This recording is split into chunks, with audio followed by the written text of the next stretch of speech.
many non-Tesla EV brands will go bankrupt. This is not quantitative analysis on a brand by brand basis, but more of a qualitative one. So of course there's going to be more granularity on that brand by brand basis, but I believe many of the EV brands or people that are trying to make EVs right now will go bankrupt. You got all these companies, either that's little brands that are obscure or big brands that are pushing EVs, say in the Super Bowl. Bankrupt. Either way, I think many of them are not going to succeed long term, and here's why. There's just such a huge hurdle of entry when you're trying to jump into a new space, especially when someone's already so strongly led the way, like Tesla has, and is there, is already past that hurdle so strongly. So let me break this down a little bit further. If you think about a customer's perspective, really put yourself in the shoes of a customer. Maybe you are a customer. And of course, this depends partly where you live on the world. I do understand I am influenced that I am a Canadian. I live in the prairies of Canada.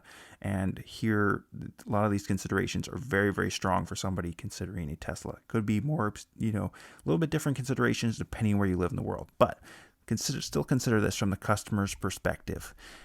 If you're considering an electric vehicle and you're thinking about buying one, whatever brand it is, and you're thinking about buying, say, a Tesla, so you do your research on the Tesla. The thing about the Tesla is there's such a backlog of data and information, first off, that you can sort of pull from and build your confidence in the purchase before you make the purchase. So there's many existing customers you can talk to about your experience. You can read many opinions and reviews online, probably too many, about the vehicle from all different angles. There's such a wealth of backlog of information there to date that's been built up by people that have already sort of passed that hurdle, already purchased and bought a Tesla, that you can reference and you can feel confident knowing, hey, buying a Tesla, this is going to be a good purchase. I'm very confident this is going to be a good purchase. But then also as a customer, you can think, okay, from what I see in the past, this has been good. And you can also think about in the future that I also feel confident that the Tesla is going to be a good purchase if I'm going to buy an electric vehicle, because you can know that, well, for one, I feel confident Tesla will not go out of business. They'll be there 5 years from now, 10 years from now. They have a fortress of a balance sheet, and there's so much momentum behind them. No matter what you think of the stock price or not, as a customer, hey, Tesla is going to be here 5 years, 10 years beyond.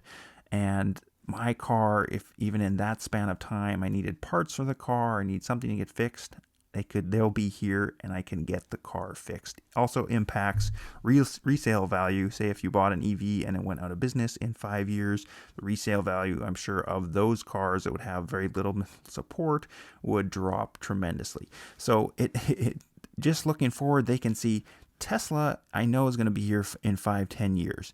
Also, the Tesla user experience they can see so far from some of that data in the past, but also looking into the future, they're saying Tesla continues to improve. They continue to get better supercharging.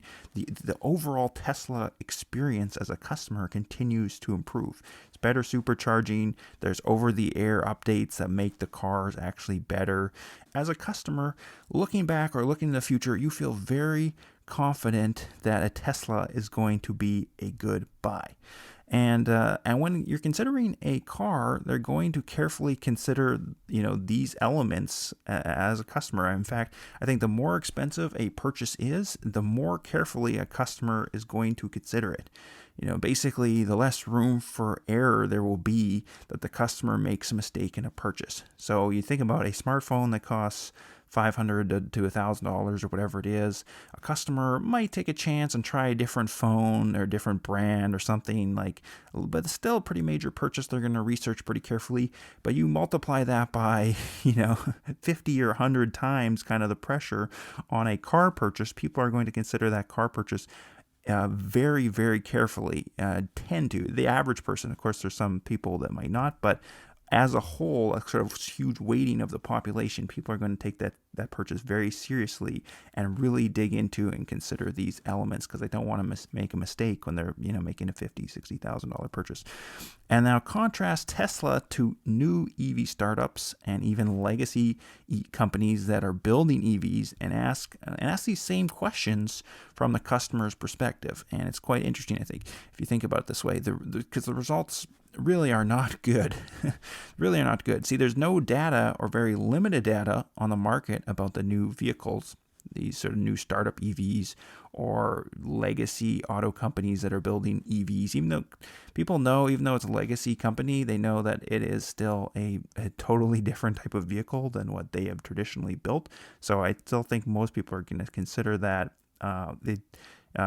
as sort of a new product, and a very new product segment for them. So there's little data because there's very limited sales. They haven't been around a long time. They haven't been producing lots of EVs. There's much less data to go on of a backlog or history of people when making the decisions. They don't really have that initial sort of customers and people and huge wealth of reviews and information to look at and carefully feel, hey, and build their own kind of feeling that, hey, this EV is a good purchase, like they can with the Tesla. That's just not available there. If it's a new EV startup, and customers will really carefully consider, they'll be thinking, will this company be around in 5 to 10 years?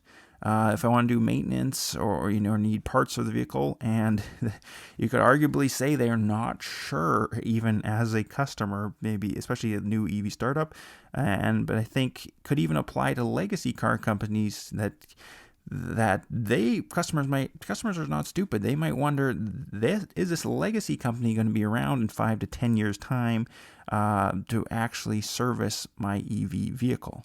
With legacy companies, there also might be some doubt about how serious they are about EVs. I mean, how serious are they about rolling out charging infrastructure, for example, or making that experience as good as it can be?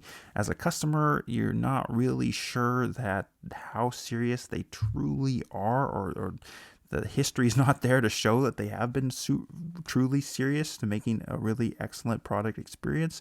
So all that, I think, factors into your customer's decision making of what EV they're going to purchase. And because it's such a big decision, customers really consider the pros and cons of each side in the answer to these questions when considering an EV. And the vast majority of customers, I think, are going to choose a Tesla because it's much safer and a much wiser choice for a large purchase given the information they have.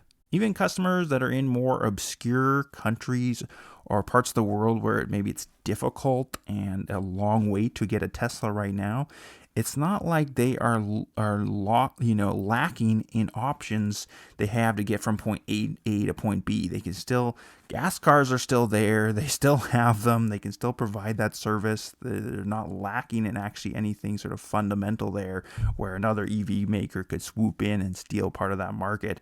Those people can happily wait another months or years, even whatever it takes, a few more years, before Teslas are more available in the country where they are. So they can happily just wait, even if there's enough evidence already that Teslas are better. Those people can still wait as well to make that decision and buy a Tesla over another EV. Of course, there might be some winners from the EV groups that are non-Teslas that can really convince people that they are going to be a successful company, that they're here for the long term, that they're really truly committed to EVs. Some of those people could be successful. I also think that niche players that serve a very niche market and could really aggressively go for that market could win. I think it's funny or kind of interesting that many legacy EV company or legacy companies, when they're building EVs, they're trying to directly compete with Tesla. Whether it's for sedans or SUVs in those kind of markets.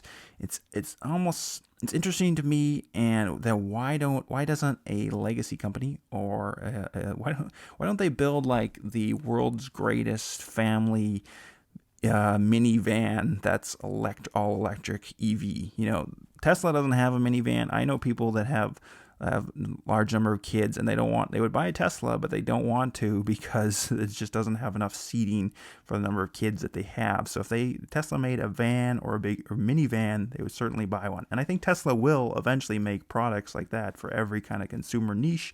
But if I was a legacy EV strategist or legacy company strategist looking for what product to make, I would try to hammer in on a large niche, something like the family minivan, make the world's best EV minivan, and then from there you could harness that technology as those sales happen to kind of branch off into eventually back into things like SUVs and cars that directly compete with Tesla. To me, that would be a much more successful kind of strategic entrance, rather than what they're all doing is trying to just directly compete with Tesla, make another version of the Model S or another version of the Model Y, or etc. But for all these reasons, I think it's going to fail when you're competing head to head, because Tesla has such a huge advantage, and the vast majority of people are going to continue to pick Tesla. So I think niche players, though, could jump in there. But what do you think? I'd love to hear from you down in the comments down below. You can also find me on Twitter at PaperBagInvest. Hit me up there. Thanks for watching, and remember, it's in the bag.